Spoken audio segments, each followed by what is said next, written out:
All right, well, first off, thank you very much for asking me to come and share some thoughts with you tonight. Jerry Apple and Ms. Milger, there's a couple of people that are dedicated to the young people in this great state of Washington and for our community, and I can't thank them enough for what they do. I'm gonna give you some information tonight that will give you a better idea of why we need to be alert and aware and doing what we're doing and what you're thinking about doing on this issue. I got a big birthday coming up in May. Ross and I both have he's already surpassed mine, but by a couple of years. But I'm going to be 60. I'm going to turn 60 in May, and it kind of seems like the older I get, the more I kind of like to reflect back on what some people call the good old days in the 1950s, perhaps because I was born in that area, I lived through that area, and life seemed to be a little simpler back in those days. Drugs and alcohol have unfortunately become somewhat of a frustrating challenge for our kids, but it's not unplanned and it's not an accident.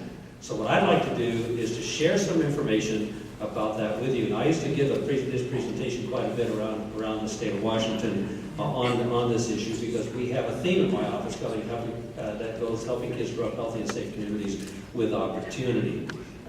So things have changed quite dramatically in the last 60 years since I was born. That was 1950. There were no cell phones. Parts of America actually were just beginning to receive self-dial telephones. A home would cost you about $8,450.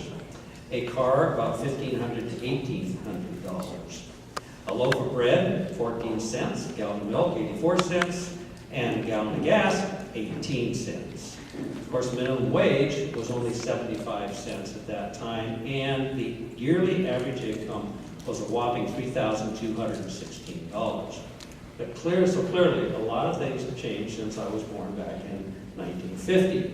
It's difficult to say exactly what it was like in 1950. We know that cigarettes were not considered bad for you back in those days. Matter of fact, the Army included them in their GI rations. You probably remember some of that. Like cigarettes, alcohol was shown in movies and on television as a social norm at home and in the office, and certainly over lunch. That's where the genesis of the 3-martini lunch came from. Some of you would never have heard of that, but some of us have. For kids, there really weren't any good statistics. We can't go back and find some good statistics on alcohol and tobacco use or drug use back in the 50s. However, if you believe a fact known today, that when the perception of harm of using something goes down, the use goes up. And that so the use was probably higher back in those days. Probably had considerable use, theoretically, because maybe not, because there was this fear of dad in the belt also back in those days, and life probably controlled use somewhat a little bit that way, but we also had a kind of a little bit of a different moral standard around some of these things, and respect or fear, or whatever you want to call it, of discipline back in those days. But one can be pretty sure that there was much less use of drugs in those days. But today it's different. The state of Washington has a number of resources to keep track of behavioral trends of our young people. It helps direct resources better, limited as those resources are. We know, for instance, alcohol is the #1 drug of choice for Washington's young people. As a matter of fact, on the average, young people begin drinking around age 13. That's the average. Some actually start younger than that. Young people will always think that we adults are just preaching to them when we tell them not to drink. However, there are incredibly important reasons to do everything we can to keep kids from drinking at least until the legal age. And here's why. According to the National Institute on Alcohol Abuse and Alcoholism, those that begin drinking by age 15 are 4 times more likely to become alcohol dependent than if they wait till after they get out of their teens and after they're 21. 4 times more likely to become alcohol dependent. So we're not just preaching to the kids. There's starting good reasons for not having kids drink. But ironically, of the 6th graders who drink, half of them get their alcohol at home with their parents' knowledge. Half of the kids who drink, of sixth graders, half of the sixth graders who drink. So the influence that kids are getting through advertisement and private marketing are very critical to both examine and to control. And that's primarily what I want to talk about. Here's some statistics that just hint at the problem with youth drinking. According to the 2008 Healthy Youth Survey, which is conducted biannually in our state, an estimated 32% of Washington high school students reported drinking any alcohol in the last 30 days, the past 30 days. That's a pretty remarkable figure, but we're actually doing better in that area than a lot of states. In 2007, it was reported an estimated 45% of high schoolers reported any alcohol use in the past 30 days. An estimated 9% of eighth graders, we're talking eighth graders, 18% of 10th graders, 26% of 12th graders reported binge drinking within the past 2 weeks. In 2008, nearly a third, 31% of all traffic deaths among young people ages 15 to 20 were alcohol related. Now let's talk about Mason County. Yeah, and actually in your folders there, it has these stats in it, I believe. In Mason County, the same survey tells us that 20% of 8th graders, 37% of 10th graders, 43% of 12th graders have reported taking an alcohol drink in the previous month. Turned around, the good news is that more than half of our seniors have not had a drink, if you want to try to find good news in it.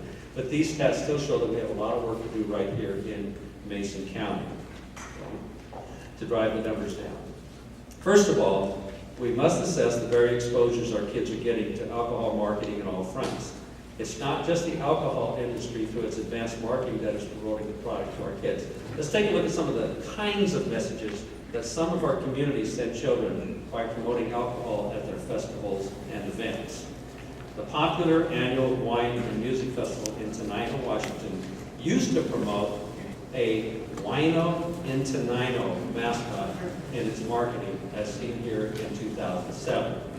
Among the major sponsors for this adults-only event is a regional alcohol distribution company.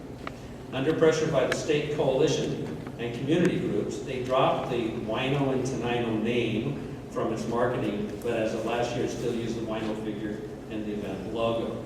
Just what are we telling our young people when we do that? That heavy drinking and going to being called a wino is an acceptable part of adulthood? No, I don't think so. What are we establishing as our community norms when we do things like that? Another example, Martinis for Mobius was the name of a big fundraiser for for Children's Museum in Spokane. Martinis for Mobius. After objections from the Spokane Greater Council of Substance Abuse and others in the community, the name of that fundraiser was changed this year to Mixing at Mobius. It's still being sponsored by Absolute Vodka and other liquor companies and supporters. Well, I'm thrilled to get their money to use to promote people not to drink. But I'm not so crazy about putting their names up, saying, and to promote them at the same time. Now, here's one of the ways that we're promoting the largest single attraction in the state of Washington 3 years ago, the Puyallup Fair. That was a billboard that was photographed right down in Olympia. Exactly what happened, Brian?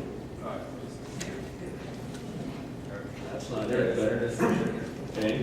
The photo promoting a top holding a beer bottle. Wait a minute, that ad, this ad was published in this one here, I believe, this one, was published in the Seattle newspaper 2007, as well as in their online edition. After we wrote a letter to the publisher, they did agree to do more diligent reviews of their advertisements in the future.